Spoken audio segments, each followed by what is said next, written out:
The podcast you are about to listen to is occasionally blasphemous, often inappropriate, and generally deeply weird. Please don't at us. Content warnings can be found in the episode description. More on that story as it develops. And in environmental news, ornithologists around the world have been raising concerns about the unusual behaviour of Britain's birds. At this time of year, we would normally expect to see the return of birds that flew south for the winter, but experts have noted a substantial delay in migratory patterns. With the population of domestic birds also dropping, the National Association of Birdwatchers has called for an inquiry, attributing the problem to unusual weather patterns, climate change, and the impending apocalypse? Steve, we're professionals, I'm not reading... Well, who said it? Bird Truther 69? Jesus Christ, Steve, you can't get your sources off Twitter. I don't care about Discord, Steve. Just hand me the... Thanks. And in other news, Daniel McLeod is getting married in a few weeks, and he and the boys are on their way to Vegas? Oh, for fuck's sake. Steve, you're fired. Here's the weather.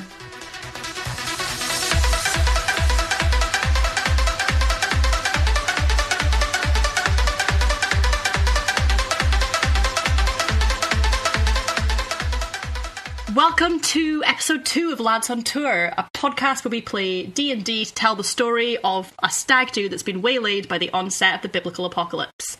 My name is Susie Rae, and I will be your dungeon master. This week, guys, from a horrible icebreaker game, can you all please tell me your favourite anecdote about you and the groom? And Joe, do you want to start us off? Sure. My name is JJA Harwood, aka Joe, and I play Guy Chapman, bard and perfectly normal, regular human man who's definitely not a demon in disguise. Why would you bring that up? That's a weird thing to say. And I think Guy's favourite memory of Danny, the groom. First of all, he finds it pretty difficult to settle on a favourite memory of Danny because Danny's just such a nice guy. But I guess if he had to pick, it would probably be one from the most recent Christmas. Being a perfectly normal, regular human man, Guy was not aware that Christmas was an important time of year for some people, and kind of treated it. Surely demons know though, because they got a whole relationship with Guy's that a fucking side of things. idiot. Guy's a perfectly normal, regular human man. I feel like I've been clear on this. Demons? Oh, I'm sorry. I made a mistake. Yeah, sorry, fucked up. So he just treated it as a completely normal day. And when he received a message from Danny wishing him a happy Christmas, it kind of became clear to Danny that Guy was spending Christmas by himself. And so a couple of hours later, Danny turned up at Guy's flat and invited him around for Christmas dinner. And Guy was at first quite bemused by the whole thing, but Danny and Kat made him feel really welcome, and he had a lovely time. A couple of days later, he panicked because he realised that he was supposed to have bought them presents. And so he went out to the January sale and bought them the most expensive thing that he can find. And that is also how Danny and Kat have a 76-inch plasma screen TV. Oh, I see you're taking up Faye's thing of giving me stories that are going to make me feel like an asshole when I do anything bad. Yeah. Thanks. Faye, do you want to, speaking of making me feel like an asshole, Faye, do you want to go next? Why not? Okay, so I'm Fay Evans. I play Lucas Rossi, a good boy, a very good boy. And Lucas's favourite memory of Daniel is the first time that they really spent time together with the Scouts. So they'd seen each other around, because they both were volunteering, but they were going away for a weekend to Llangrannog in South Wales, which is, I'm pretty sure, a place that Scouts go. Schools definitely do, and it's cold. But it's a fun place, and you can go on camping and do outdoor things. This is not an ad. Actually, Rory, cut the name. I'll make something up. We're not sponsored by South Wales. We are not sponsored by Llangrannog. We are not sponsored by Wales yet. Wales, if you want sponsorship, you're going to have to pay. Yes, a lot. Please bill England for all of the money they steal from us. On the England account. Yes, it's on the England account. They can take care of it. Anyway, so they went on a trip with the Scouts for the weekend, and so there's a boy sat by the fire alone, and this guy Chris, and Lucas went over to have a chat with him and see how he was doing, and he was just really lonely, and he was feeling not that great because he didn't have that many friends there. So Lucas is talking to him, and I don't feel like Lucas was doing the best job, even though he was trying really, really hard to, get him to feel good, and he can make friends and stuff. And then Dan came over because he'd clearly seen them talking. Was like, "You alright, guys? How's it going?" Blah, blah. And they all just had a really nice chat together. And Lucas just felt so lifted and genuinely happy being around him, and they had such a good chat, and it's honestly one of the first times Lucas has really felt that real spark of friendship, and he saw it in Chris as well. He saw him feel happier, and I feel like it really gave him hope, and Lucas was so thankful, but he kind of brushed it off as like, oh well, that was really lovely, but obviously we're not going to be pals because Daniel is really cool and whatever. And the next day, Daniel came right up to him and was like, "Come on, let's go, we're going to go kayaking." And they've been friends ever since. And it's just such a precious memory to Lucas, because it's honestly the first time he's felt like one of the guys, and he just felt really cool and like a pal, and they've been such good friends. So. Oh, Lucas! Next week for the intro, Faye's actually just going to come over to my house and repeatedly punch me in the face. Must not mock earnest intro. So Lucas just gave this guy a kidney, right? And the crazy thing was, it turned out it was Nelson Mandela, and he didn't need one exactly, but it's never a bad thing to have one. I mean, he didn't get into heaven. Maybe he should have given Nelson Mandela a kidney. He should have given him two. That's what dialysis machines are for. Ruaraidh, do you want to go next? Hi, sure. My name's Ruaraidh MacDuff, and I play Gregg Roomba, a naughty little boy who's also a rogue. And I'm going to say that every time, because you can't see what they do on the Zoom, but it's not good. I despise you. No one enjoys this. You're right to do it. And what's Gregg's best memory with Danny was kind of they were. So he hung around a lot with Daniel when he was a boy, and Carlini, and they grew up together. And they one Saturday afternoon they were just walking around in the woods. They didn't have anything else to do. They're about 13, 14, and they just wander out of the woods, and they're having a grand old time, and just kind of just larks. Do children do larks? I think so. I believe children still do larks. It's on the TikTok. So. Yeah. Well, they did in the early 2000s, and that's what's important. And they saw this kind of weird, just kind of bunker-looking thing, just kind of this big concrete blocky build just in the middle of this of the woodland, and there was just nothing around, no road, no access or anything. And they were going to go over and they were going to investigate it. So. Daniel kind of turns and says, "Oh, come on, we've got to go over." And but then he suddenly there's this a little fall off a hill, and he just takes this little tumble, and he hurts his leg. And Daniel was, "Oh, fuck! I've broken my leg." He hadn't broken his leg; he was fine. But Gregg carried him all the way back to Carlini, and it just made Gregg feel like, "Oh, you know what? I'm a good guy, I'm something about Daniel kind of makes me better," and that was really sweet for him. It tracks that Gregg's favourite memory is something that makes Gregg the good guy, as opposed to something actually nice about Dan. Well, later on they went back to kind of check out the weird abandoned bunker thing, and there was nothing in it except it was full of porn. It's full of woods porn. Just tons of it. Tons of the stuff. Nice. So there you go. Favourite memory. Do people still find woods porn? Is that a thing anymore? They did in the early 2000s. I've never found any woods porn. I don't think I've been looking hard enough. This year, and I have not found that much porn. Fans, write in if you've ever found wood porn. Yeah, tweet us. It's at Pods on Tour if you've found woods porn. Or if you haven't, and but you have opinions on it, just get involved in the conversation. But please do not send us any examples. Be absolutely clear. If you want to send any woods porn, it's at Susie Rae. It's at woods. Try 'em off. The point of woods porn is that it's in the woods. Exactly. That's true. Sam, it's 2021. Woods porn is now Internet. on the internet. Oh no. Surely it breaks some kind of code. It's digital. If you digitize wood porn. As long as it's a photo of the porn in the woods, it's still woods porn. So it's I'm context. trying so hard to think of a woods porn internet pun, and I can't, and I hate myself. Surely it's got woods. Thank you. Porn. That was pretty good. Sam.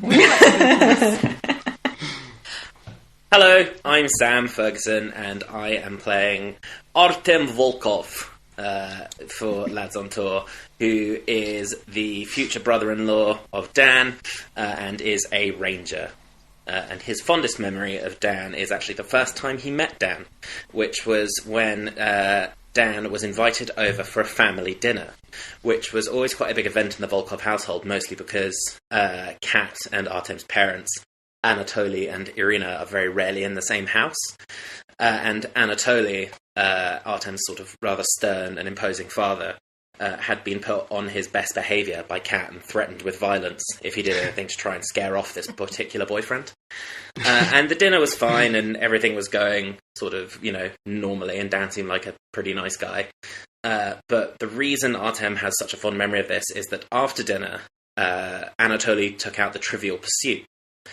And in this household, Anatoly has never been beaten. Not necessarily because he's really good at it, just because everyone is so scared of upsetting him that they let him win. Now, Dan had not been prepped for this, did not know, and wiped the floor with him.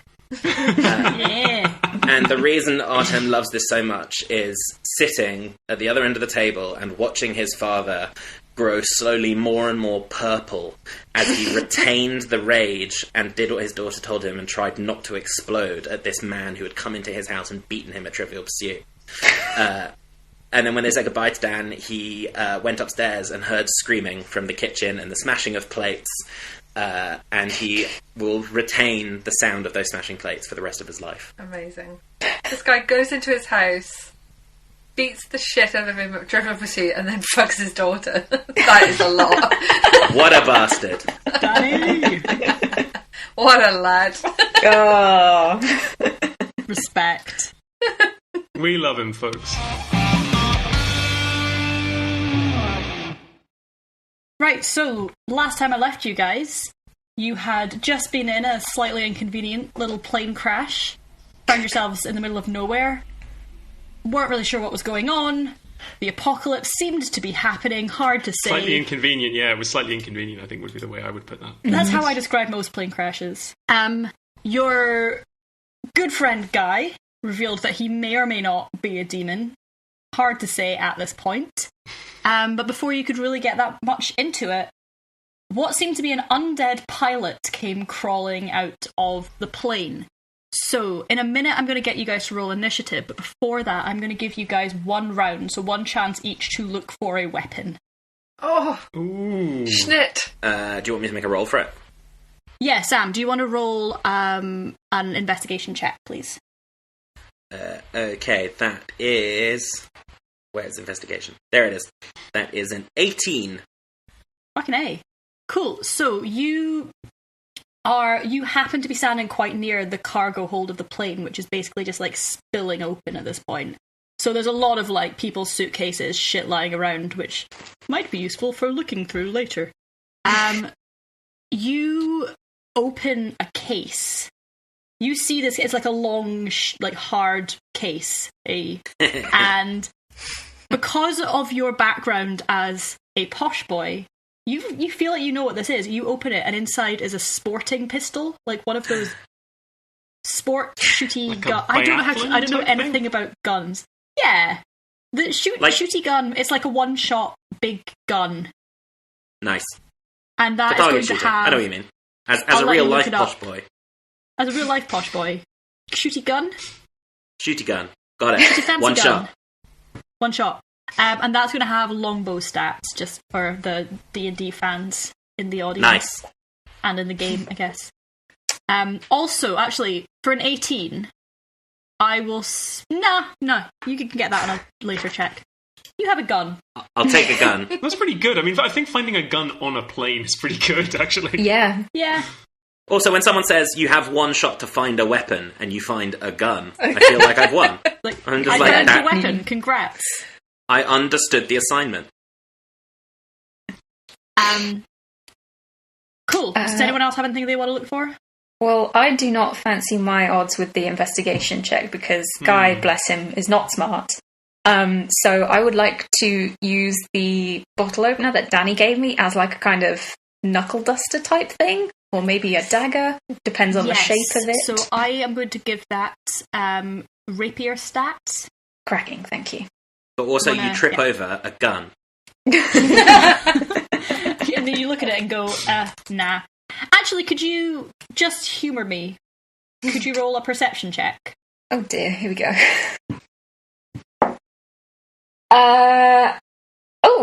That is a natural 20 minus 1, so 19. Okay. No, what are the So odds? you put your hand in your pocket to pull out your bottle opener. You find it, but also in your jeans pocket, you find your kazoo. Yes! Daniel had taken away from you. Fuck yes! Tucked just neatly back in your jeans pocket. Oh, thank God. So thank God the kazoo is there. Otherwise, the podcast would be Otherwise, ruined. this day would have been a whole bust. But now, at last, things have turned around. Don't worry, guys. Lucas and Gregg, are you... Yes, I would love to look for a weapon, but I would also really like to get hold of my Bible. Yeah, so your Bible is probably on your person. You were very nervous. It's a little travel Bible. I would say it's like in your coat pocket. That can be a +1 spell casting focus. Yes, okay. For Fantastic. your... Like all Bibles. Like all Like all Bibles. true Bibles. That's actually great because it does make Lucas feel like a lot more secure and strong. So Yeah. And yeah, do you want to roll... What else are you looking for? so I think I'm just looking for something I can hit very hard with. So being in the Scouts, I'll be looking for, I don't know, a big stick or just a piece of metal, like if there's something that's broken off the plane. Cool, give me an investigation check. Ooh, that's an 18. Yeah, amazing. Yeah, you find so it's basically just like a metal bar, like in a part of the plane. It is no longer a part of the plane. It's one of the smaller, like a bit snapped off one of the smaller propellers. And I'm going to let you have longsword stats for that because he's a paladin. He's a paladin. Thank you very much. And Gregg, do you want to? Yeah. Okay. I guess I'm looking around desperately for anything small and sharp that I could sort of brandish at this motherfucker crawling his way out of the cockpit. Yeah, nice. So go on. Sorry, I was going to say roll investigation. Okay, that's good because I have a -1 to that. 14. 14. Okay, yeah, you find some bits of metal. Cool. You find some twisted bits of metal. Okay, I just pick up a bit of metal and kind of start. And you can have. But you a rogue. I'd say you find various bits. You've got a couple of smaller, handful of metal. I don't know how to describe that. Small bits of metal. Shards. Like a Coke can, but it's pointy. Actually, you know what? I'll rip a Coke can in half to create the ultimate weapon. Okay, those are daggers now. Okay, Those have dagger stats. And I will let you have a rapier stats, like a bigger one as well. Cool. Because daggers kind of suck. I know the stats mean that these are all pretty fair and equal, but Artem is definitely looking around at the moment and feeling quite smug. He found a gun. Okay, and with that, can you all please roll initiative? Yeah. Ooh. I hope I can get a decent substitute for the Pokemon music while I'm doing it.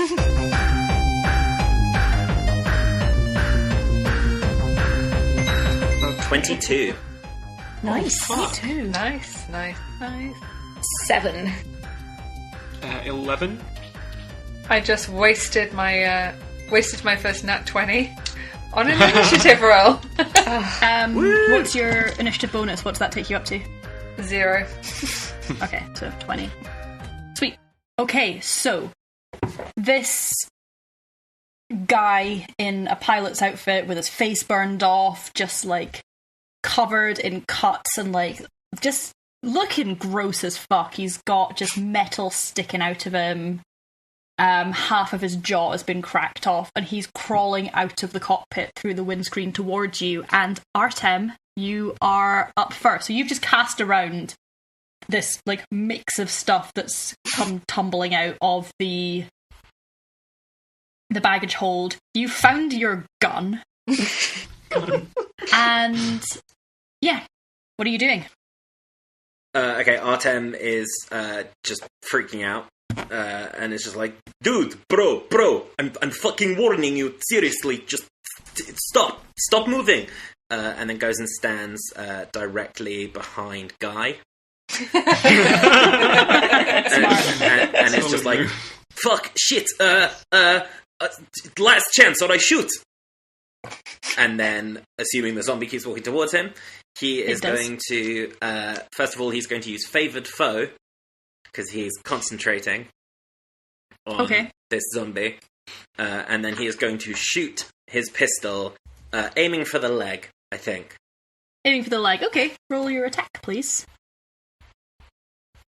That is a 17 plus 6, 23 to hit.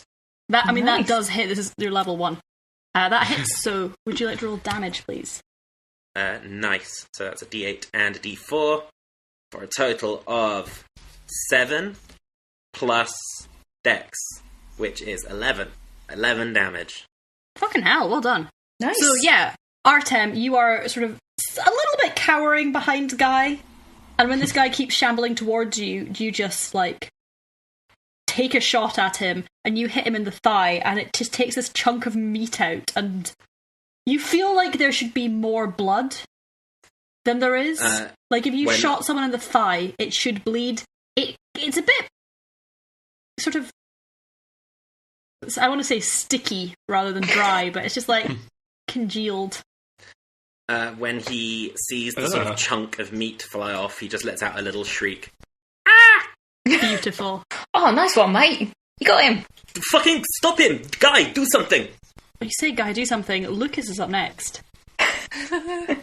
I'm wondering if my divine sense tells me anything about this. I feel like I'm holding my Bible. Does it tell me anything? Does your Bible often talk to you, Lucas? Well, so, Lucas, you're looking at this guy, like, shambling towards you, like a massive chunk out of his leg, just not looking great, gotta say, just as a person. And you just know in your heart, in your pure little heart, this guy is undead. This guy is not living anymore. Okay. And this is probably more believable to you than some of the others because, you believe in the Bible. So it's not unreasonable to you. And like Jesus. Also, this happened to Jesus, so it's not. This did happen to Jesus, but you're also. Do you want to really quickly roll me a religion check? I certainly will. Pulling out all of the checks that no one ever rolls. Got a nature check last week. Non-natural 20. Ooh, fantastic! Yeah, Lucas. As you watch this guy coming towards you, and you kind of realise that you're like, this guy is dead. This guy is dead and he is moving, and that you have the Book of Revelations ticking through your mind, and you're like, the dead are rising. Oh fuck. Oh no. What are you doing? Okay, so I'm obviously, like, one little chunk of my brain is going through it and going, this is it, the dead are rising, but then there's the rest of my brain going, but I'm still here. I don't understand. And then I suddenly get worried for all of the rest of my friends, and I kind of immediately come to terms with the fact that he is possibly going to cause them harm. So I would like to smash his head in with my piece of metal. incredible. Can you please roll your attack? Wow, that escalated. That's a 17. 17. That doesn't hit. Boo! No. Oh, can I add +1 because of my Bible? That's only when you're doing spells. No. Okay. God. So you just kind of charge at him, and you. We'll I thought for a that. second that you were doing that because you'd sworn on the podcast, and I was like, "Hey, what do you think this is?" And you're like, "Oh no, I said damn." The censors. Gosh and darn it. I got there eventually. My brain is bad. You just grab this bit of broken propeller, this like jagged broken propeller from the ground, and you run at him and you swing, and it just kind of like whiffs him.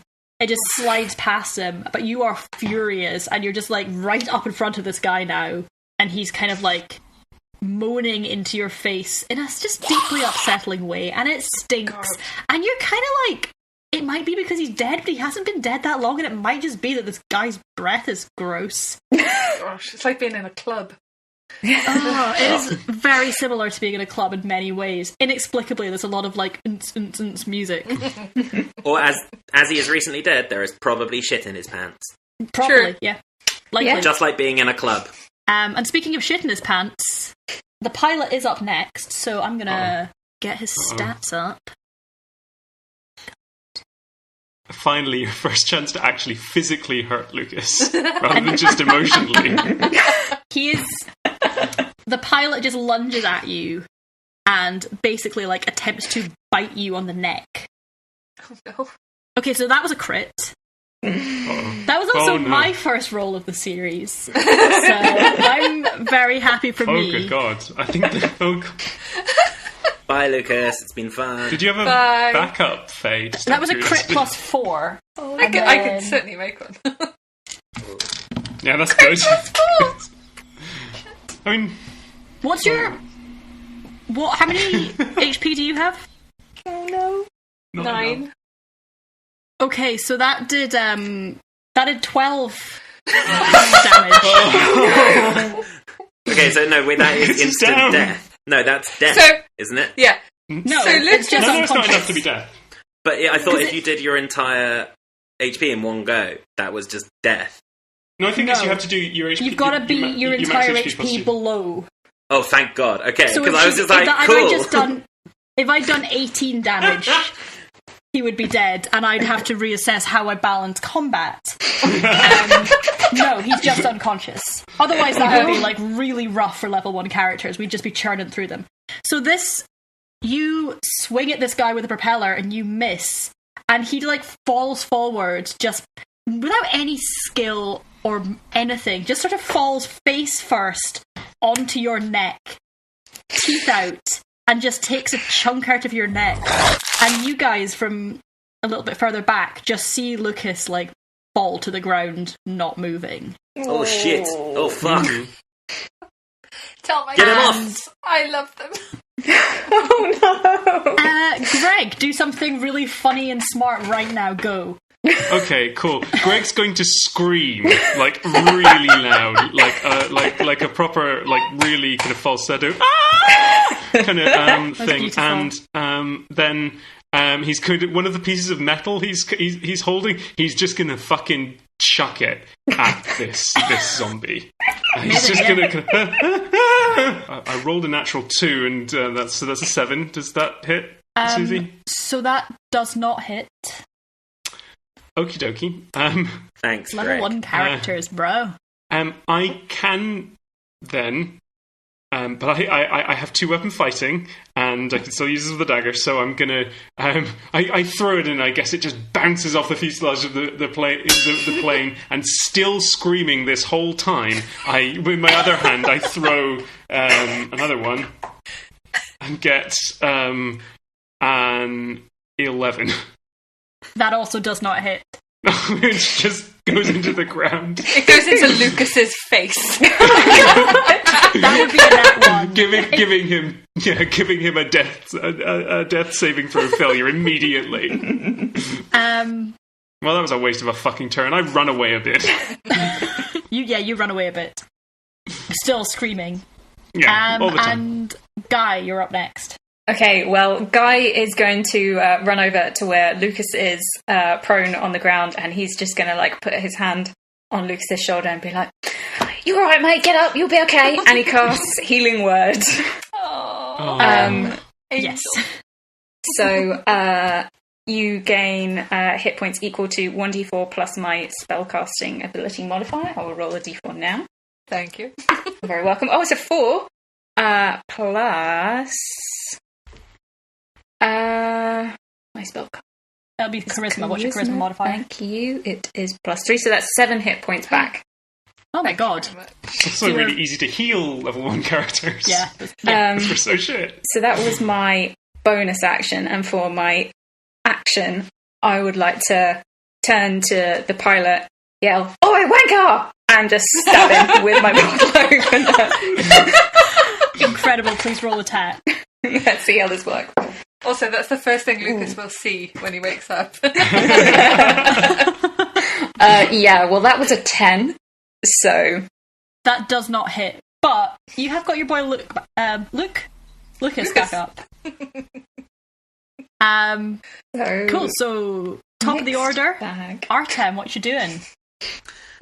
Artem is also going to run over with Guy, reloading his pistol as he does so with his second shot, and is going to come and stand alongside them and put the barrel of his gun on the zombie's head and mutter, "Dodge this!" And can you roll? Take a You still shot. have to roll. You definitely still have to roll for that.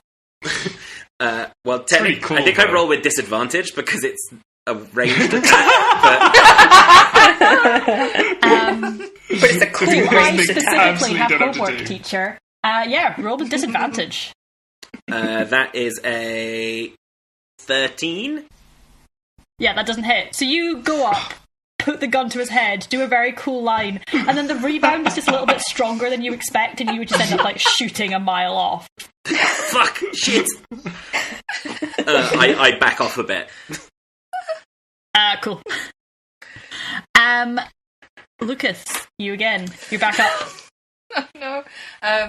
So I would like to kind of grasp Guy's shoulder and just give it a squeeze, like a thank you squeeze sort of thing. And he's gonna squeeze the Bible in his other hand, and he's gonna let go of Guy, and he's gonna try again to bash this guy with his piece of metal. Cool, roll for it. God. I got natural 20! Ah! I'm sorry, I just banged the table, Rory. I was excited. It's okay. We'll keep that one in. That one's fine. That's allowed. That was a good bang. Cool. Roll your damage, double the dice, please. 17. Oh, 17. fuck him up. So you, after getting, like, smashed to the fucking ground, you, get up and just, like, furious at the situation, smash this guy around the face and just, like, teeth go flying. Possibly one just, like, hits Guy in the face as it goes. And basically this guy's the remainder of his jaw just, like, gets knocked clean off. Oh. Artem vomits. He's up next. So what he's going to do is he is just going to, like, try and grab your throat and squeeze. I'm going to roll my dice. Oh. Don't like it. Don't like this at all. That's a not a fan of 7. So he goes to grab you, but there's blood in his eyes. He can't see, and he just sort of, what he ends up doing is kind of like caressing your hair, and you don't love it. Even someone as touch-starved as Lucas, it's just a bit like, that's not what I'm looking for. Strong no, thank you. And Gregg. Okay, Greg's still been screaming this entire time, and he runs. But he however, he sees all of this happening. He sees Lucas somehow just gets straight back up after having been bitten by this guy, which is crazy. And then he kind of casts around. He gets out his having chucked away these bits of metal, he gets the larger bit of metal he's found, holds it out in front of him, and runs directly forward while screaming. And now I accept that this maybe doesn't meet the dictionary definition of a sneak attack. But in D&D terms, that's what it is. Arguably, yes, this is a sneak attack. Because while you run directly at him with your bit of twisted metal, screaming, he is distracted by caressing Lucas's hair. It's quite soft. My guy has What does the it top feel quality 3-in-1 shampoo. We'll come back and we'll record a little segment on Lucas's hair care later on, I think. Seems fair. So that's a +5. Ooh, that's 20. That's a dirty 20 to hit. Yeah, fucking A, that hits. Dirty 20. And that's a D8 +3 plus a D6. Let's see what happens. 13 damage. So, just sink it in. You hurtle towards him, just holding this bit of metal in both hands, just running straight at him. And Still you just, screaming. Still screaming. And you just impale him, like it goes the whole way through. And you feel it. It is visceral. You have probably, I would assume, never stabbed someone before, and you feel it going through the organs and cracking the rib cage. And it goes the whole way through his body, and your face is suddenly very close to his face, which is now extremely dead. Even more dead than it was when Deader. it began. Okay. It's like undead. The double negative there. He's dead. He's dead. You killed him. Oh, nice one. Hooray! I'm still screaming while all of this. Did you? Artem continues to vomit. What? Oh, good one, boys. Oh, we're not. No, you don't get to just say that. You don't get to just say that. But I thought you did a really good job, though, because you stabbed him and he's dead. Yeah. I mean, he was dead before. What the fuck was that? What? No. Yeah. Okay, let's actually go back to that. What the fuck was that? Well, that was a zombie. Have you not seen the movies? Government testing. Well, for starters, when they're in the movies, they're always called like Zeds or creatures or the monstrous things or something like that. But we can call them that if you want. We don't have to. The world does not care. Copyright laws no longer apply. We don't have to call them zombies. We can call them like Dave or Sharon or Charlie. Stop naming the fucking zombies and tell me what the fuck is going on. I've been very clear. I told you. It's the apocalypse. You get shit like this in the apocalypse. Artem comes over and helps Lucas to his feet. And just as he does so, just sort of pats him on the shoulder and just goes, "Haha, demon saved your life." Can I ask a question? When Lucas was down, did he see anything? Or was it just blackness? Ooh. Roll a religion check for me, please, darling. Oh, this is exciting. That's a 19. Okay, so... no.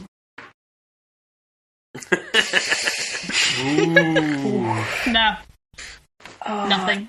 Not even like buddy. a fucking when TV isn't working and you just get a screen that's like, sorry for the inconvenience. just a straight up. Does that happen to you when you're unconscious? Yeah, I get teletext. It's just like, oh my god, remember music. teletext? Right. We're sorry for the inconvenience and we'll be with you shortly. We're having an unusual number of people dying at the moment, so please bear with us. Your soul is important to us.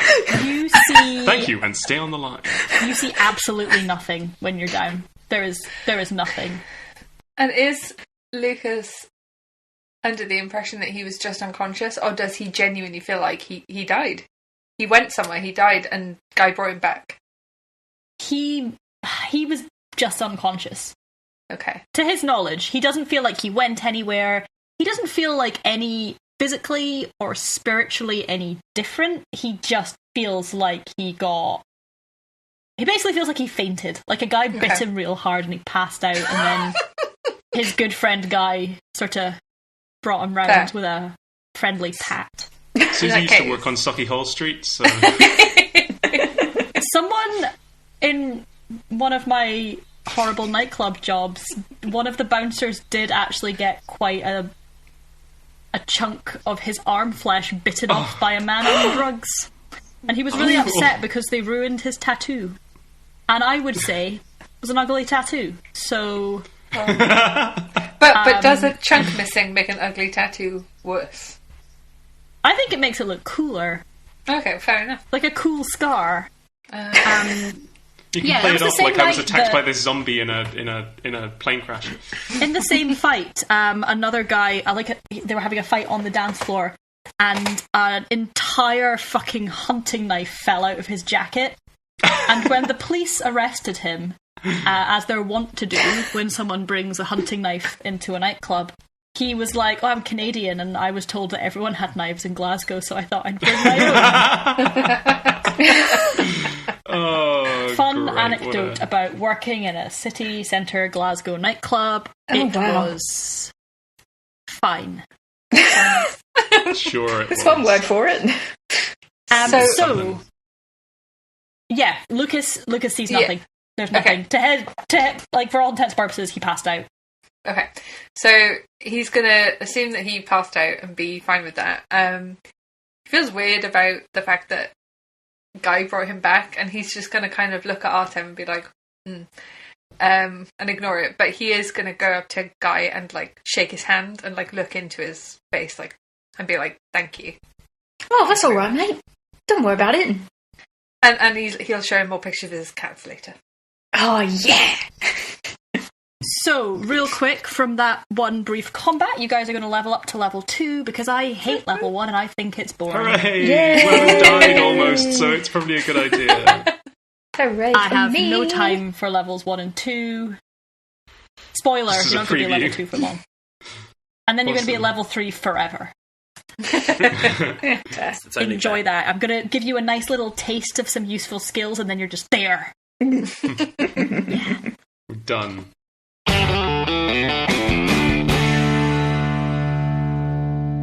Right, so yeah, what are you... Can you we doing ever, now? like, just have a look around the place? Because I think we've kind of got out of this plane crash and got out of the plane, and we've seen a guy who wants to eat us, and got a weird phone call and found out one of our mates is a demon, possibly. You can have a look around if you like, see if you can Yeah. find anything. I described it last week, but like, you're in like a woodland clearing, essentially. You are next to the plane. There's probably all the regular stuff you would find on a plane. Joe, you have your hand up. I do. I would like to try and call Danny, please. You want to try and call Danny? Okay. Yeah, I've got a phone. Take your phone out. Yes. Give him a ring. So Guy takes out his phone, which is a Nokia burner phone. It looks like the sort of thing that you could buy like from a suspicious kiosks by newsagents. And he calls Danny. It doesn't even ring. Like, straight to just dead tone. Ooh, okay, Straight to okay. that, like, you know, that woman's voice that's like... The number you've dialed has not been recognised. like nothing. Can I check my phone quickly? Do I have signal? Just roll me a d20. I have rolled a 15. You have 1 bar of signal. That's all I need. I'm going to go back into the plane to get my bag. Because I brought my bag out. I'm going to get I think you brought all your bags out. Yeah, we did. Yeah. Okay, so I immediately sit down on a nearby suitcase and pull my laptop out of my bag and connect to the internet via my Siren V3 secure phone. I am very sorry to break it to Artem. Internet's not working. A bead of sweat appears on Artem's brow. Like a junkie suddenly aware that he has no stash. It's that, like, you know the jumpy dinosaur game you can play on Chrome? When the internet's down. Oh my god, yes. Sorry, Artem does not use Google Chrome. What? It's doubly weird that the jumpy dinosaur's there then, isn't it, Sam? It is weird. It's weird, it's on this, like, Tor server or whatever the fuck he's on. Guy sees the jumpy dinosaur game, and he's just like, oh, that looks really fun. Can I have a go? This is not the time or the place or the right internet browser for this game. No, I don't know you're what's right. going on. You're right. I just tried ringing Danny out, and I can't get through. So I think maybe he's had his phone nicked or something. Maybe he's had his phone. I'm calling my mum. Can I try and call my mum? Yeah, try and call your mum. D20?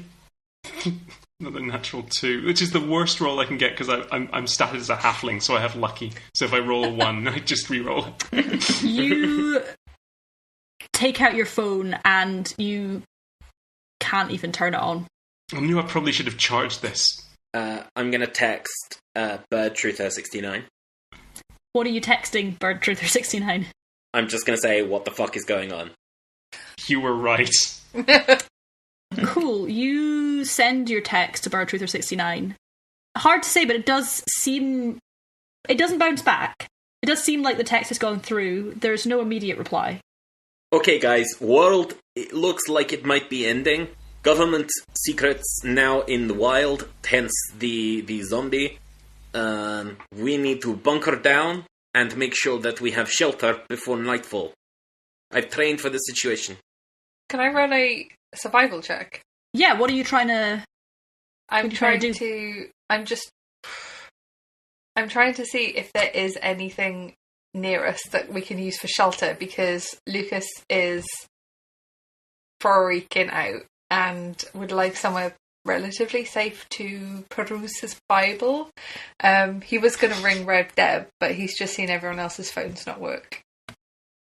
Yeah, roll a survival check. That's a 14. There's a plane. Do we not think it's going to explode? It didn't explode when it crashed directly into the Exactly! ground. No, exactly, but the other way. But isn't Yes, there, exactly. isn't there like fuel? Ooh, yeah, can we do like a perception check or something to try and figure out if the plane's going to explode? Yes, I would say... Yeah, it's probably just perception. I don't think there's a, like, plane knowledge... Plane roll investigation. in this high fantasy game. Perception check, you said. I got a fucking 8. God damn, I suck so much. Roll. So there's a plane. Guys, I think the plane's still here. Look, why don't we just see what's in the hold, and then we can maybe someone was going to do some camping. Why don't you just go back to hell? Oh yeah, I could do that, but I think I was supposed to be doing some rapture stuff, and I sort of didn't do. Oh, you might get in trouble that in hell. Yeah, maybe.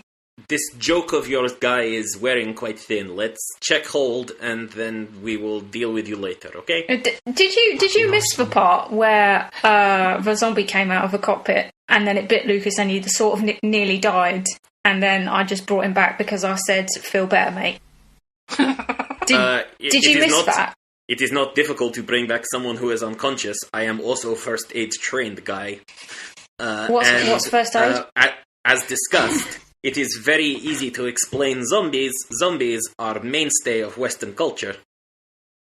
Like, there is a virus, it is secret experiment, it is weapon.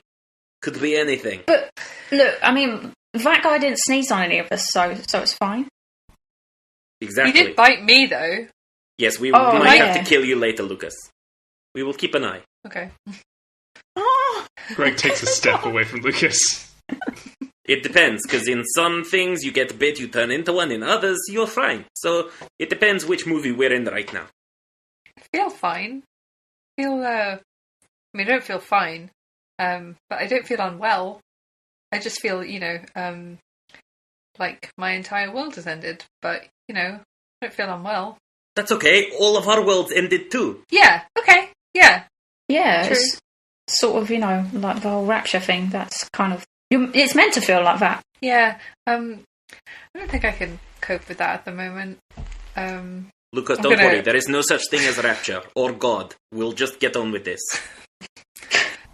Lucas just sits on the floor and takes out his Bible and just starts reading it, just furiously, just looking for answers.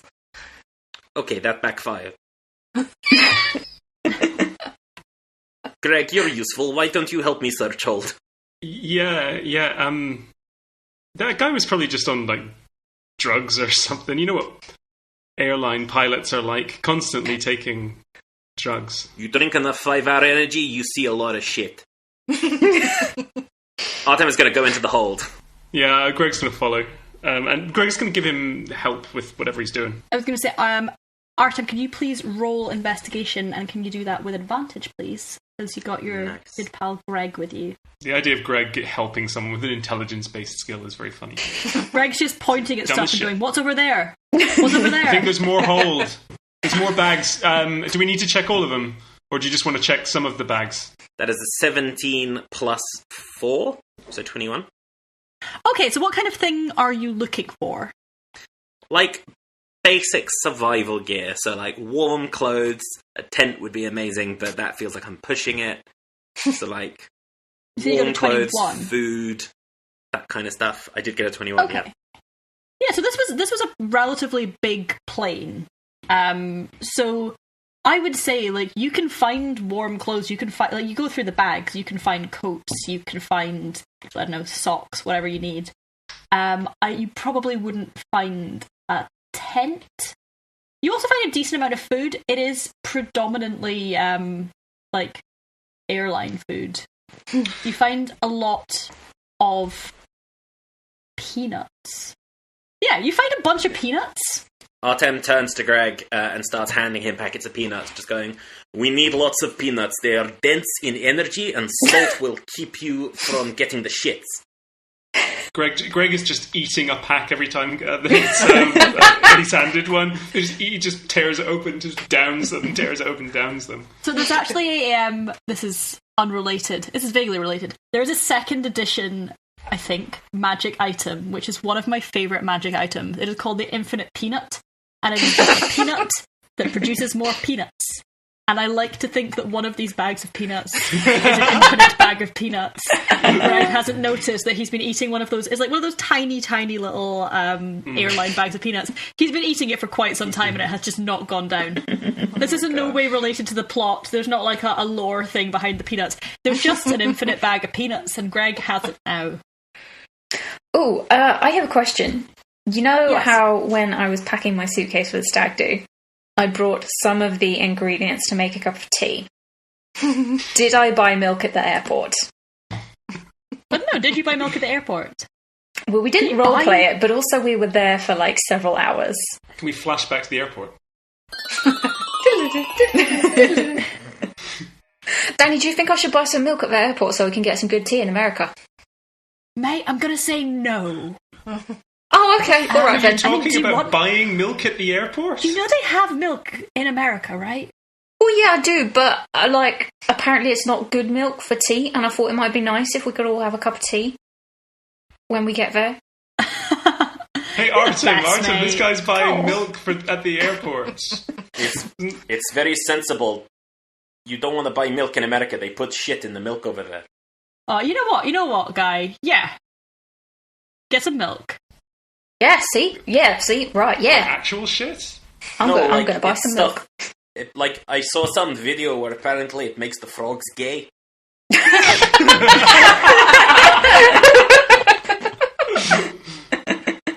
thought that's the end of the flashback. So you got milk. Okay, and And a gay frog. and a gay frog. Or obviously. potentially you didn't get milk because you were excited to find out about the gay frog. You were like, oh, that sounds like fun milk. If Danny said it was a good idea to get some milk, then Guy would have got some milk. Yeah, I feel like Danny was humouring you, and Danny was like, yeah, get some milk.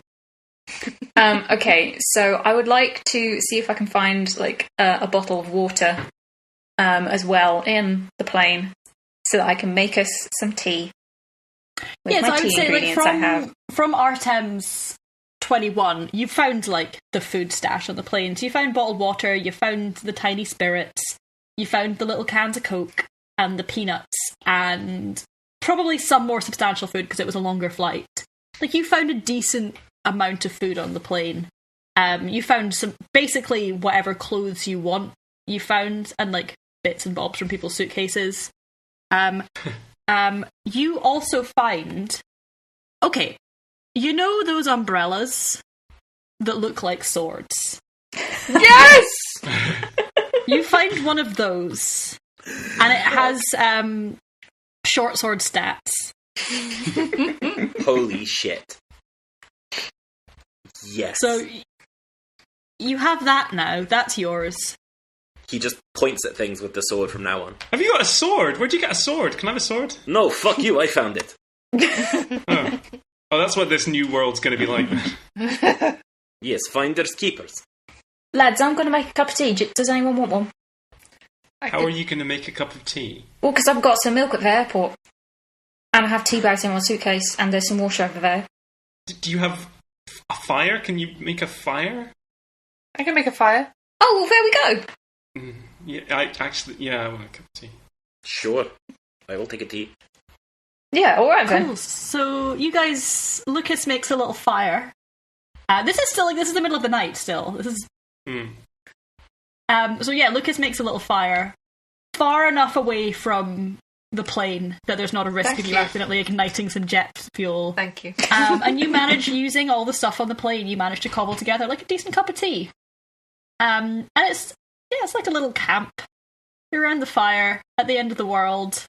There's the corpse of a pilot nearby. Can we drag it off?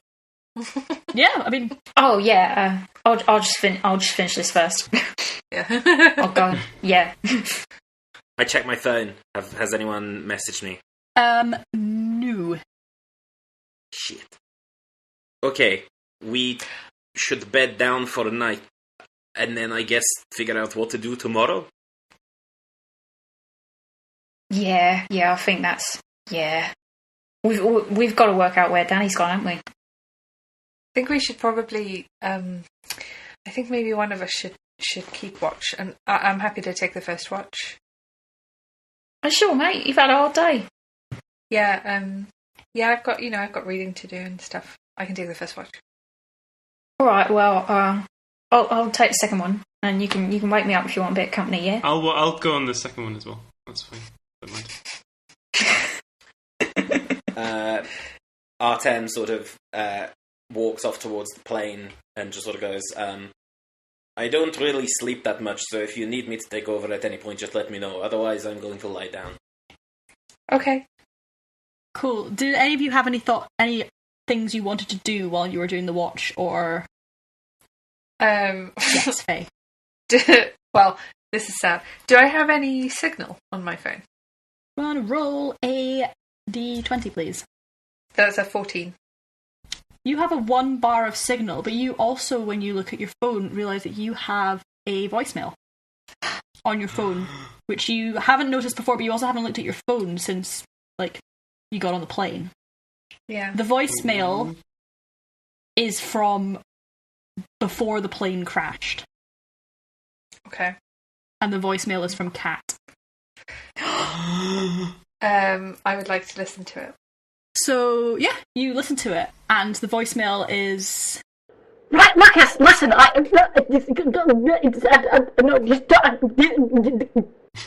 Beep. It's just garbled nonsense. Sorry, can we hear that again, just to make sure we get all the details of it? No. So all I've been able to discern from it is that it's Kat and that she's said my name. Yeah, it definitely is Kat's voice. She said your name, and then you heard "we need," and then just everything else was cut out. You don't know whether, the signal was sketchy or something, but none of the rest of it comes through. Can I try and call her back? You try to call her back, and just like with Guy and Daniel, it's immediately, it doesn't ring.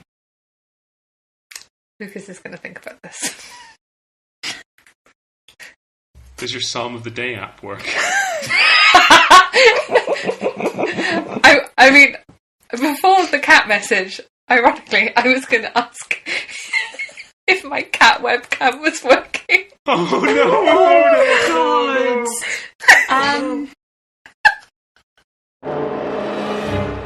no! No. Oh. It's not working. The app will not open. Oh, good. The cats have been raptured. Oh. Okay. So I'm fucking Rat 0 for 0 with cats right now. No. Yeah. Okay. Yeah, that's... Is the Psalm a Day app working? Yeah. What is today's psalm? Psalms. You're going to have to take our phones off us, Susie, because we're going to ask every time. And it's Okay. going to get harder and harder to find a funny song. Okay, so Psalm today is Psalm 112. It's not that funny. Well, yeah, let's be the judge of that. I can't rewrite the fucking Bible and make it funny. It is. Praise the Lord. Praise the Lord. Blessed are those who fear the Lord, who find great delight in his commands. Their children will be mighty in the land. The generation of the upright will be blessed. Wealth and riches are in their houses, and their righteousness endures forever. Even in darkness, light dawns for the upright, for those who are gracious and compassionate and righteous. Good will come to those who are generous and lend freely, who conduct their affairs with justice, and they will look in triumph on their foes. They have freely scattered their gifts to the poor. Their righteousness endures forever. Their horn will be lifted high in honour. The wicked will see and be vexed. They will gnash their teeth and waste away. The longings of the wicked will come to nothing. You know what? I picked that one at random, and that actually does feel relevant. So I was just going to say, Isn't like, the Bible Lucas wonderful? is like, I don't know, he doesn't feel great. Oh no. I like vexed as a word to... I really like vexed. the wicked will see and be vexed. They will gnash their teeth and waste away. Like, fuck yeah. I like to imagine Lucas is just looking around, seeing if anybody's grinding their teeth in their sleep. Do you know what Lucas is, while everyone's asleep, he's just going to say a prayer. Just to try and keep everyone safe. Could you tell me what the prayer is? No, it's private. That's such a funny thing to say to a DM. The DM will remember this. Okay, hold on. It's been a long time, guys, since I had to do this. Okay, I'm going to say, Dear God, hiya. It's Lucas. I don't know if you're listening. Seems like you might be busy. I'm just want to ask you to keep everybody safe, and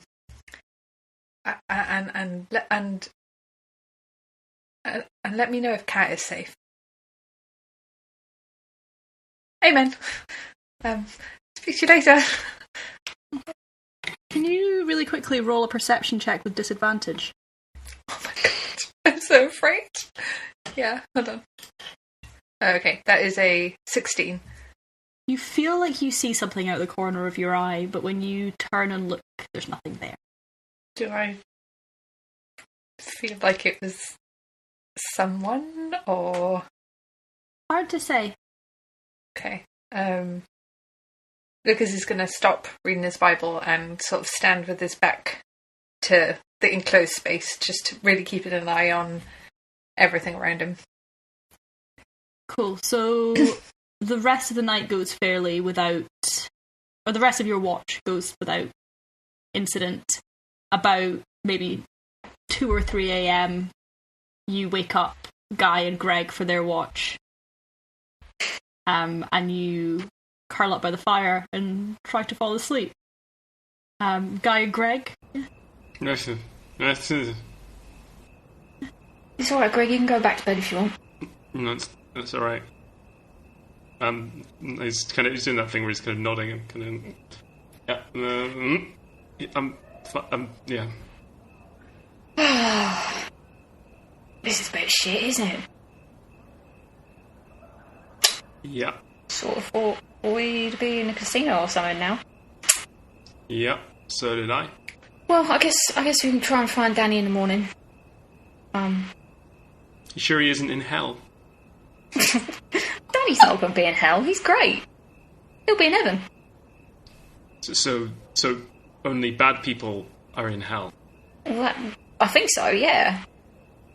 Where you come from?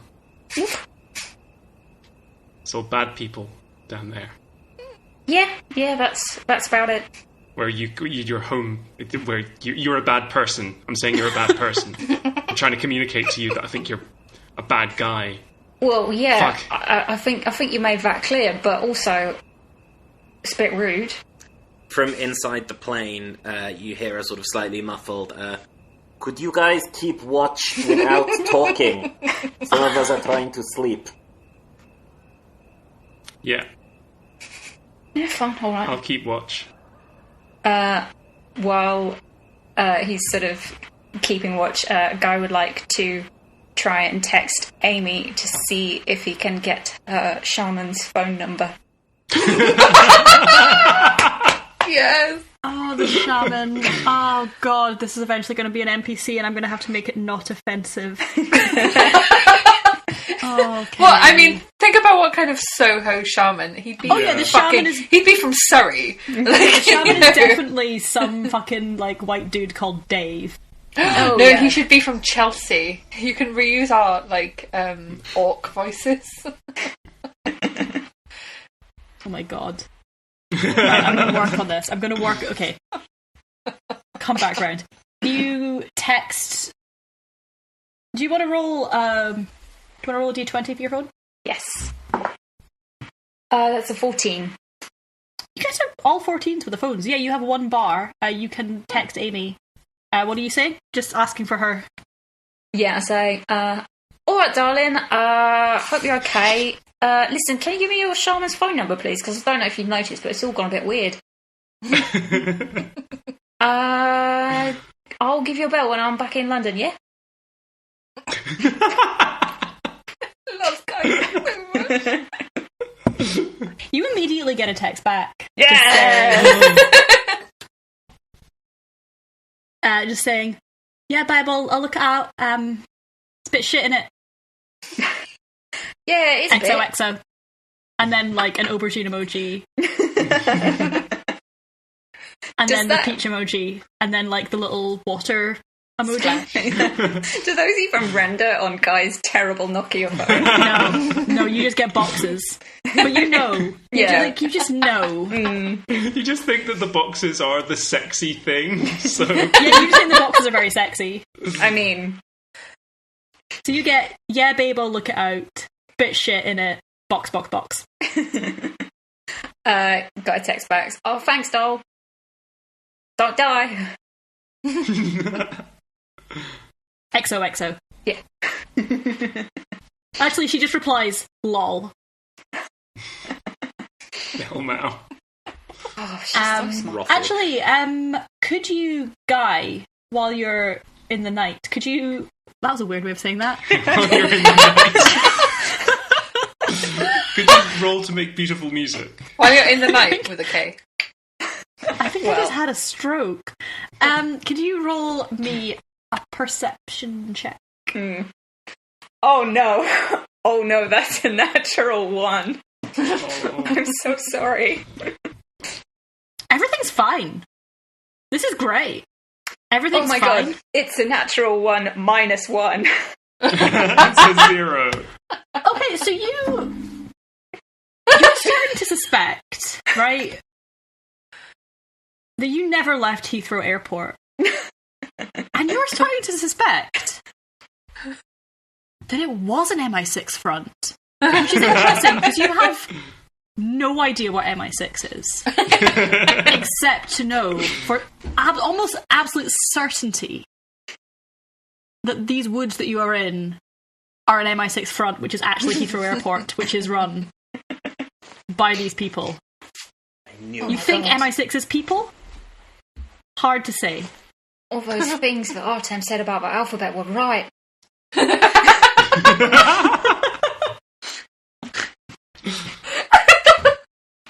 Cool. So the rest of the night goes without much incident. You do your watch. Nothing creeps up. You wake, I would say, probably relatively early because no one can sleep in when they're camping, because camping's the fucking worst. The worst. Just the worst. Oh, Why would I you hate just sleep that. indoors? Why would you do I'm it not on afraid purpose? of alienating any listeners who camp. They suck. No. Any listeners who camp, if you could just hit us up on, I can't remember what our Twitter is, but fucking fight Pods me. on Tour. At Pods on Tour. If you've been affected by any of the issues around camping that we've discussed today, please at Susie personally and not the account. If you're a fan of camping, if you could just hit us up at Pods on Tour or at Susie J Rae to set up a physical fight, I would like to do that because I don't respect you. Episode. Artem wakes up and hunts the plane for coffee. You find coffee. I'm going to make you roll investigation like every time you look for something. You find some coffee. The remnants of the fire are still going, so you can fairly easily cook up a coffee. There's still some of Guy's milk left. Cook up a coffee. You can cook up a coffee, Susie. Cook up a coffee. Cook up a coffee. Campfire. Pick up a penguin. Yeah, cook up a coffee. What's Are there your any fucking penguins problem? on this? Where in this clearing? Are there any penguins in this clearing? Yeah, are there any fucking penguins that I could possibly pick up Roll in this clearing? roll a Fuck it, I nature will. check. Roll a nature check. I will roll. Rory. I'll roll a fucking nature check. Fucking nature check. No, there's no penguins. 15. Fuck. There's no fucking Goddamn. penguins. If it was a nat, if that were a nat 20, you would have looked stupid that you didn't. There'd I still be did no instead. penguins, but you'd be really aware of it. There's a dead penguin that the plane was transporting. Oh no! There was one penguin that the plane crashed directly into. God. And a I smaller would penguin love- pushing it, going, Papa? Oh no! No! Anyway, Artem has his coffee. Yeah. Guy would like to wander over to where Artem is, and he's going to yell up into the plane. Artem, what was all that stuff you were saying back at the airport about the letters and the people in the blue shirts? Because I had a think, and I think you might have been onto something there. Well, something is definitely up, because now there are government weapons on loose. You know, world appears to be ending. I'm not sure we can blame MI6 for that, though. More likely, USA. Quick question. What is MI6, please? It's... Why don't you go and ask Gregg? He will know. Alright. Greg's still asleep. He's drooling. He's kind of hanging over like the row of 3 seats, one of the least destroyed rows of 3 seats, and kind of. Well, Guy's not going not to a wake good him up, because I feel he already senses there's some bad blood there. Can't understand why, because he's been very nice. Is Lucas awake? Lucas is just waking up. He smells the coffee. Is there any spare coffee? Artem? Yeah, Artem left a pot. Like, he brewed quite a lot of coffee, and then just poured himself a cup of coffee. Artem brewed an entire pot of coffee and then poured the bits that he didn't want away. Just, Making eye contact as he did so. Yeah. Lucas would like to grab a coffee, which he sniffs and shudders but drinks anyway because he is addicted to coffee. He'd like to make breakfast for everyone. While he's doing that, Guy would like to wander over and be like, Lucas, morning. Do you know what MI6 is, please? MI6 is why? Oh, because Artem said I should ask you. Okay. Basically, Lucas is just worried that he's gonna take this in a weird direction. He's gonna be like, did you ever see James Bond? I've not seen all that many films. Okay, well, fair enough. So basically, MI6 is just the British intelligence service. So, you know, like spies. Oh. Artem, who has walked over at this point, sort of snorts and goes, intelligence. Yeah, sick burn on MI6. So anyone, if you've got any listeners who work for MI6, if you just at us at Pods on Tour. Come at me, bro. Fight Fat Sam. It's much more threatening because he's about twice the size of me. To be clear, Sam really respects the work of our intelligence community when they're not doing extra-judicial killings. But Artem has no respect for MI6. Right, knock. He's just gonna, while he's talking about this, he's just gonna be kind of looking through the plain food and seeing if there's any breakfast stuff for people. Oh, I'll help.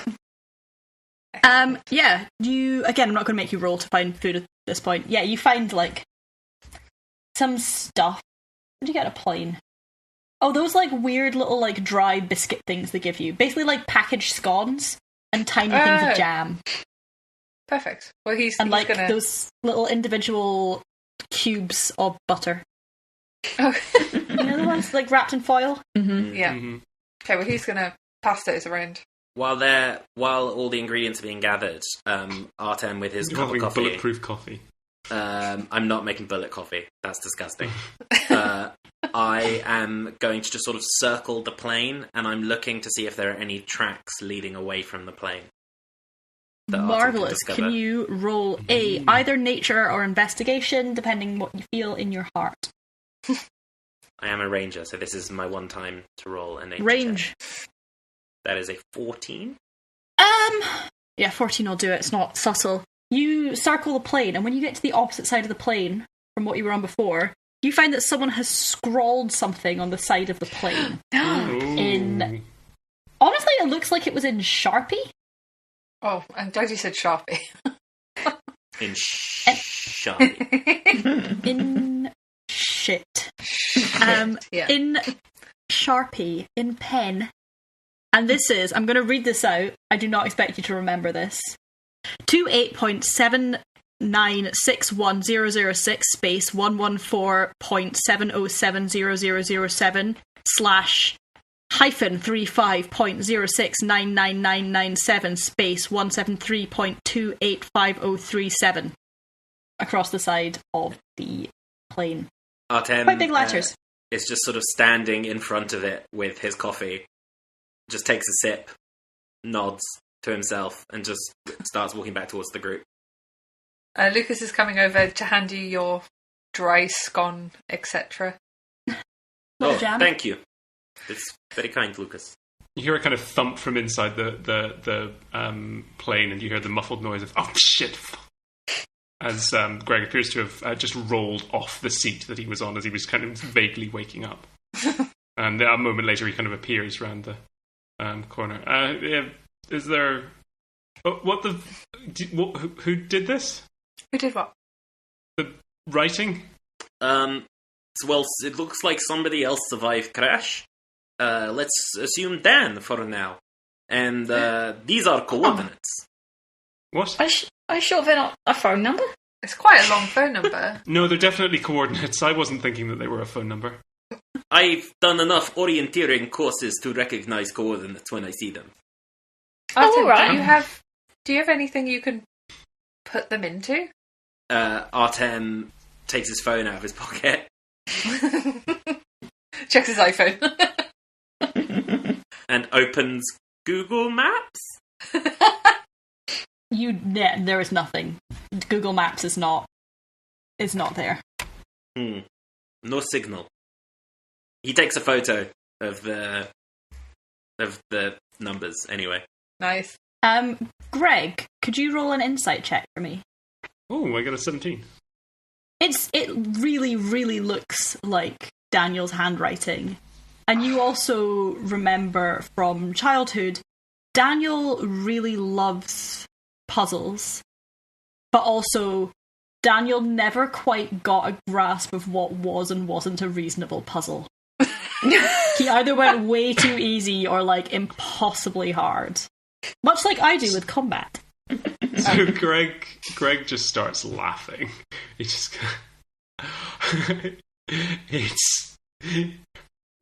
he's He's definitely... I don't know how he's done it, but he's definitely fucking with us. He did this sort of thing. So this is like the world's most psycho escape room, guys. This is just... It's just Daniel. He's done some nuts coordinates shit, and now he's probably he can probably see us. There's probably like cameras or something, and he's it's gonna be fine. It's gonna be fine. All right, we got to go to wherever these coordinates are. There's probably like a little it's gonna be so fun. It's gonna be so fun. Yeah, you're all right, mate. You guys probably in it because the demon shit's obviously insane. Are you saying that Dan did this? Yeah, I mean, look, he likes weird puzzles and shit. That's his handwriting. That's his like you see the way he puts a little heart over the twos. Yeah, it's that's just exactly like him. He's done that ever since we were kids. I don't think he would have crashed a plane though. No, the plane didn't crash. Look, this is like one of those experience things. It's probably a bunch of different people on the... So what they do is they get you on the plane. We were just flying in circles around Heathrow. I mean, somebody tried to kill me. I'm not sure that's... Oh, nobody tried to kill you. Look, you're fine. You're absolutely fine. And Guy's in it. So probably what happened is he set off a little squib thing, and then he put blood on you, he put ketchup on you or something, and it's gone crazy. The guy was just an actor. Really not in on it, mate. I don't really know what you're talking about. Okay, I actually believe that. I'm ready to completely rewrite everything that I was just thinking, because I don't believe that you can be in on anything. But yeah, also Lucas does have a very visible bite mark still in his Lucas neck. Is like a human you guys bite are all mark. in it. It's a big thing because Daniel was razzing me about whether I'd be his best man. And yeah, it's just a big joke on me to make. It's gonna be. Daniel, come on out, mate. Come on, it's done. It's over. Artem slaps Gregg. And roll an unarmed attack. Attack. The Artem attack. That is a 12. My AC is 14. Wow. Artem attempts to slap Gregg. I would say you slap him, but it doesn't hurt. What are you doing? Look at me. Look at me. The world is ending. We have a lot on our plate right now. We do not need you to go on flights to fancy like this. You just... Alright, okay, fine. You know what? Clearly you guys want to do this thing. So yeah, the world's ending. Artem checks his pistol. I don't know what I did with the guy with the big bit of metal that I whacked him in the head with. But that was probably fun. That's probably all part of it. It's probably fine. Oh, no, he's dead, mate. Pretty dead. Daniel has this dark sense of humour, and I love him for it. This is not productive. Let's get moving. And Artem goes and starts to grab together like a bunch of stuff as well as his rucksack. So like, where are we supposed to be weather going? Coat. Anywhere but here. Why? We look for signal for phones. We look for Dan. We look for other survivors. I'm gonna take Artem aside, or go up to Artem and go. Speaking of signals for a phone, we really need to get a better signal in a second. Did you have a voicemail at all? Does anyone have a voicemail? I checked my phone. I'll check mine. Artem, yeah, I assume my phone isn't working. You don't have a voicemail. Gregg, your phone is now turning on, but there's nothing on it. Okay. Yeah. I'll check mine as well. Guy, could you roll me a d20, please? Okay. That's a 13. You check your phone. There's nothing, there's no text, no messages on it. And then you suddenly have this moment of being like, that's where I left it. And you start raking into the bottom of your bag, and you pull out your other phone, which you haven't seen for quite a while. This one is much better quality. Like, this is a good phone. This is like the equivalent of like an iPhone, like a phone that a normal person would have. And it turns on because, of course, it turns on. Its battery life is eternity. And you have about 400 missed calls.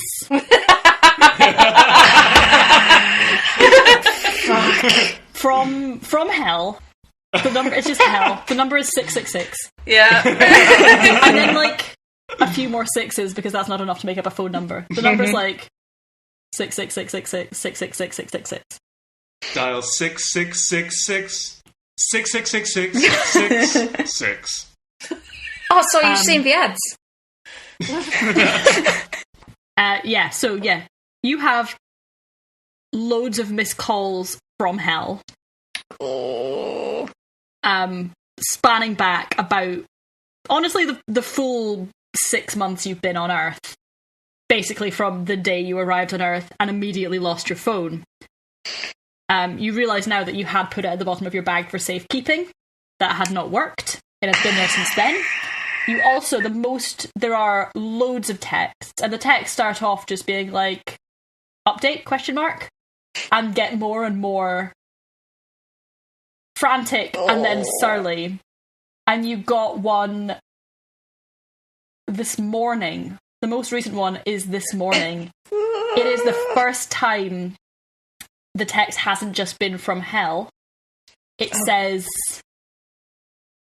Hold on. It says, "Where the fuck are you? Call me." And Mum. the text is from Dad. And then in brackets, "I guess he's not really my dad. I hate it when I call him that." Dad? Sorry, because in Guy's phone there's also an entry for Daddy. You know But that that's in is. his other phone. Exactly. Yeah, it's just like, "Dad, he hates it when I call him that. He's not really my dad." And then just like a cat emoji. Kitty paw. Where you just eventually just run out of characters to describe this person, their relationship to you. Oh, you never run out of characters in this phone. So Guy's gonna take a look at this text from his dad, and he's just gonna be like, "Oh, fuck, I'm in real trouble now." "Oh, okay." And he just switches the phone off immediately and buries it at the bottom of the bag, and he's just like, "Well, should we go? Did you say that we were going? Yeah, great idea. Yeah. Come on, In then." this time, Artem has divvied up the supplies into, like, 4 equal piles and has sort of, like, gestured everyone towards each pile.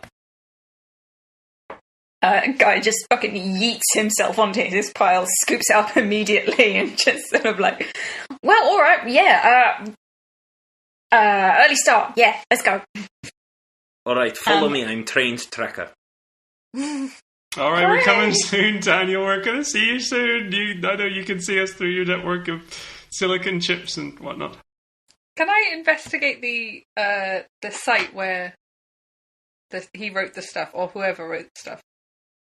Yeah, go for it. Roll investigation. That's an 18. So you also recognise this as Daniel's handwriting. And you can see that there's been a Sharpie just dropped, like lid off, dropped on the ground at the bottom. I'll pick it up, pocket it, just in case. Yeah, free Sharpie. They're and expensive. the only other thing, the night before you dragged the pilot's body around to the other side, so you didn't have to like look at it while you were sleeping, and it's nearby, and you just sort of catch a glinting out the corner of your eye as you pass it, and you go to look a little bit closer, and you see that the pilot around his neck has a little gold crucifix. I'm taking it. Ooh. Yeah, That's your... Wow, looting a dead body, Lucas. What are they going to do? Not send him to heaven again? We really are playing D&D. You sinner. Right. I'm going to take it because actually, one of the things that I did forget, like every single time we had a conversation about equipment, is that I wanted Lucas to wear a crucifix necklace. But I'm going to say that he left it at home, and this is like he has it back, or he has one back. When he left it at home when he was going to Vegas, he must have felt very kind of ambiguous about that. I feel like he left it to like as a little symbol to look after the cats. Oh no! He left it like on the shelf with a candle, you know. Wait, a lit candle? No, not a lit candle. I was going to say. Lucas is A very lit candle, a little picture of Princess Di. Lucas is very fire safety conscious, so he would never do that. But yeah, okay. So he would like to take the necklace and say thanks, Pilot, but not really thanks because you tried to kill me. I hope you're at peace. And then he kind of like blesses him. He is now Does he have any of blessed. that holy water? He's got his flask, but it's empty because he couldn't take liquids on the plane.